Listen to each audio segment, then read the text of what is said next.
magaalada xamar inta badan anu waxaan iman jiray xilliyada ma aragtaanay bilaha February iyo March iyo April marka garoonka diyaaradaha aadan cadda waad aragteen oo inta badan diyaaraduhu xilliga aan sheegayo xagga bay ka soo dagaan laakiin xilligan xagaayadu ay roobku ininka inii da'ayo shalay diyaaraddu waxay ka soo degtay xaggan magaalada ka soo degtay waxaan arkay markaa sare aad u dhaadheer anu magaalada haddaan imaado ma dhex marmara inta badan markas alhidaaya uun baan tagaa iyo haddaan meel maskiida ma aragtaan aan kelmad ka jeedinayo hoteelada iyo aqalada dhaadheer iyo dadka tagama nihin masaajidaas ilaahay inoogu nicmeeyo oo iskaga dhex jirnaa markaasaan la yaabay sare dhaadheer oo aad loo dhiso qurxoon halkaa waxaa ka muuqata markaa dadku inay dalkii ay jeclaadeen oo nabad la helay oo dadku ay ku dhiiranayaan dalkooga inay dhistaan waa wanaag daaraha in la dhiso way fiican tahay laakiin waxaasoo dhan waxaa ka muhiimsan dadka in la dhiso hadday daaro dhaadheer inoo dhismaan oo dadku ay dhismi ka warrama ma horumar baa mise waa dib u dhac iga jawaaba horta dadka dhisidiisa ma taqaanaa sida dadka loo dhiso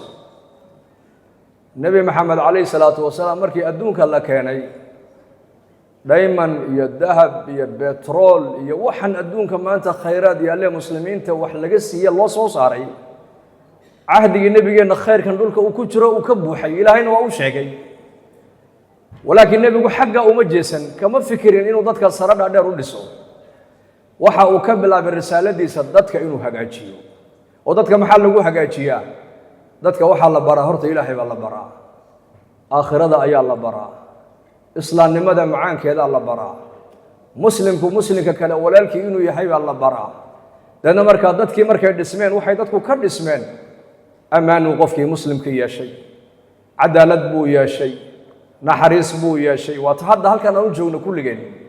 dadka naafada ayaa la xasuusto oo loo damqaday nin dhaqaalo bixiyey iyo nin fikrad geliyey iyo nin dadaal geliyey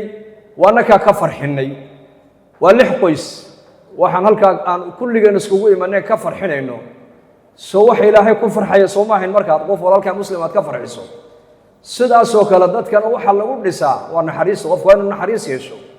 walaalkii u naxariisto qofku waa inuu ixsaan yeesho oo dadka ixsaan u sameeyo qofku waa inuu ammaano yeesho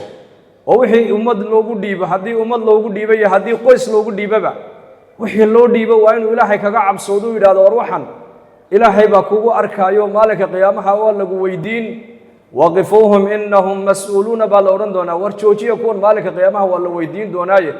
kaa qoyska loo dhisee gabadha lagu xidhay haddee loo meheriyey ee aabbaheed inta wilaayadda looga soo qaaday lagu nikaaxay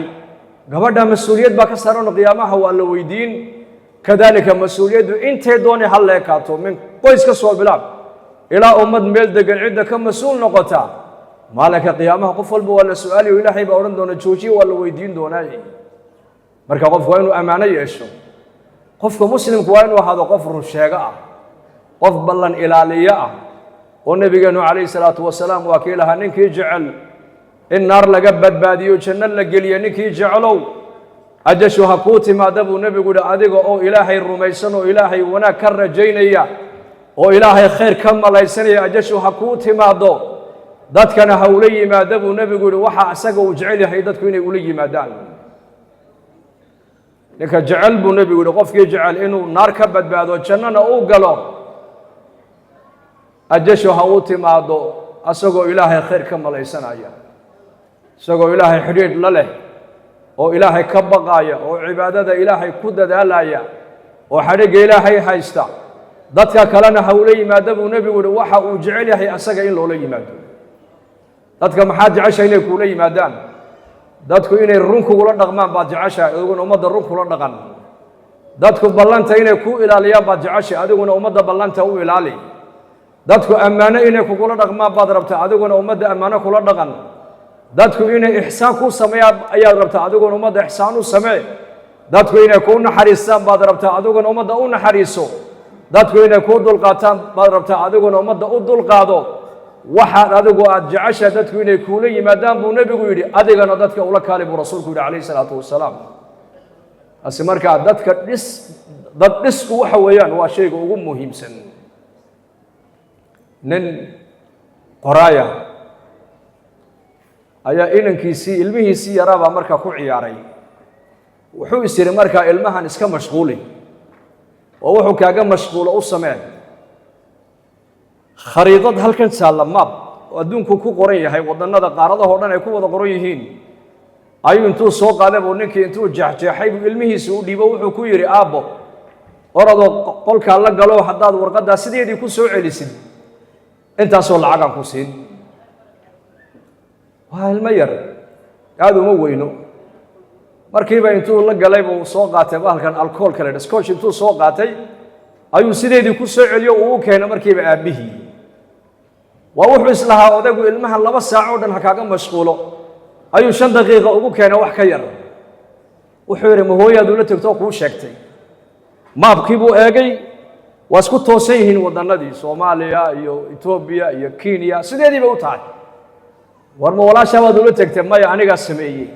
ma walaalkaabaad ula tagtay saga jaamacadda dhigto juqraafiga wax ka yaqaanay maya ana sameeyay oo siyad u samaysay adigu wuxuu yiri aabba adigu xaggan korka un baad ka arkaysay xagga hoose maad ka fiirisay maya xagga hoose waxa ku sawirnaa buu qof bini aadan ku sawirnaa oo sida u taagnaa de qofkii un baan isku hagaajiyay buu lugtiisii iyo gacantiisii iyo garbihiisii iyo madaxiisii xaggan markaan hagaajiyay xagga kalena saxba iska noqotay buu boogna ninkii ka qoro wuxuu yidhi caalamku ma hagaagayo ilaa bini aadanka la hagaajiyo mooyaane bini aadankana maxaa lagu hagaajiyaa ma quwad iyo dhaqaale laguma hagaajiyo bini aadanka waxa lagu hagaajiyaa waa dacwad iyo tacliim dadka in ilaahay xaqiisa loogu yeedho iyo in diinta la baro saa darteed walaalayaal dhalinyaratihiina insha Allah han dadaalno oo khayr ba inteen khayrka jecleyd baa tihiina inteen khayrka maanta aanan jecleyn ba inaga badan khayrka han ka shaqeyno oo dacwada han ka shaqeyno oo masaajidda han ku xidhanno insha Allah dhahada guurkana han fudaydina de yaana qaali ka dhigin xamar inaga guurkiina waa fudud yahay furitaankiina waa fudud yahay arrinta iska daayade ha furina gabdhaha gabadha u horeysid guursato ama ayada ku sidii ama adiga sidii hadda iyadu kugu dabeecad adkaato u sabir ka waxaan leenahay yaana gabdhaha la furin xayla gabadha mar hadii talaaq ku dhaco la furo